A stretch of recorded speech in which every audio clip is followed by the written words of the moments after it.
Conservative columnist George F. Will proposed something pretty radical in a piece out this week, that South Carolina Senator Tim Scott should drop out of the presidential race and immediately endorse former UN Ambassador Nikki Haley. Here's what Will wrote. By catalyzing a coalescence around Haley, Scott could transform the nation's political mood.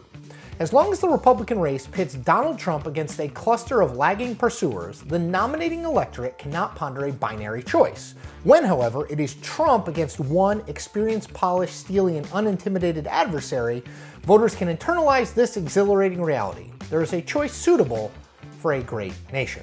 So Will envisions Haley not just beating Trump for the nomination, but being such an overwhelming favorite in the general election that President Joe Biden actually drops his own 2024 bid, which, well, probably not. But Will is far from the only Republican urging shrinkage in the Republican race and a coalescing behind Nikki Haley. I urge donors, voters, and other candidates to unite around an alternative candidate to Trump, said former Texas Congressman Will Hurd when he dropped out of the 2024 race this week. He endorsed Haley and said that she could quote unquote unite us and navigate the complex challenges we face, particularly when it comes to our national security.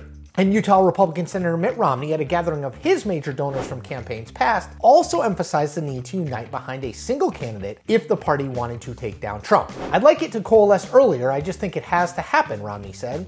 I want to put responsibility on your shoulders as the people who are financing campaigns to have some say as to when it's time for the person you support to say, okay, I'm getting behind someone else. Romney, it's worth noting here, unlike Hurd and Will, did not suggest which candidate should be the preferred Trump alternative. Now, I'm skeptical that this sort of uniting around a single candidate, Nikki Haley or anyone else, will actually happen, mostly because politicians are egotistical maniacs. It is an interesting thought experiment to consider if it did happen. So let's do that. Let's say that today, everyone in the race but Nikki Haley and Donald Trump dropped out. And everyone, Tim Scott, Ron DeSantis, Vivek Ramaswamy, endorsed Nikki Haley as they left the contest. Now, to figure out how that would change the race, it's worth looking at where polling stands in the first two states that will cast votes in the 2024 race. So let's start in Iowa. So in Iowa, Trump has 49% of the vote. Haley has 9%. If you give Haley all the other votes of all the other candidates, she totals 45%, which isn't bad, but it's still behind Trump. In New Hampshire, Trump is at 45%. Haley is at 14%. Give her all the other votes of all the other candidates and she gets to 49.7%, which at first glance might look encouraging for the anti-Trump faction within the party. The fundamental problem here, however,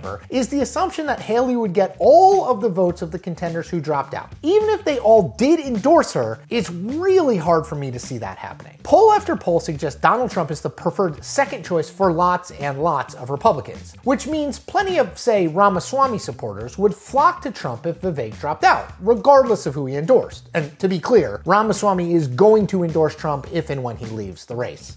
Fact. Which is a major hole in Will's theory. As I've written before, there's no real evidence that Republican voters are A, dissatisfied with the idea of Trump as their nominee, or B, clamoring for an alternative to the former president. To the contrary, they're not only determined to vote for Trump, but also believe wholeheartedly that he is their best chance to beat Joe Biden next November. Will's argument then is predicated on a hope that the Republican Party, if given the option, would choose against Trump. That the lesson to be learned from the 2016 primary race wasn't that Trump was shaping a new Republican Party in front of our eyes, but rather that the old establishment GOP just didn't line up behind a Trump alternative quickly enough. I think that's wrong. What 2016 signaled was, in fact, a deep divide between the grassroots of the Republican Party and its elected officials. The party base was far more populist than its leaders understood. Trump's entire candidacy was predicated on the idea that Republican leaders had failed to represent the needs and interests of the people who elected them. 7 years on, the reality is that Trump has led a total transformation of the Republican Party.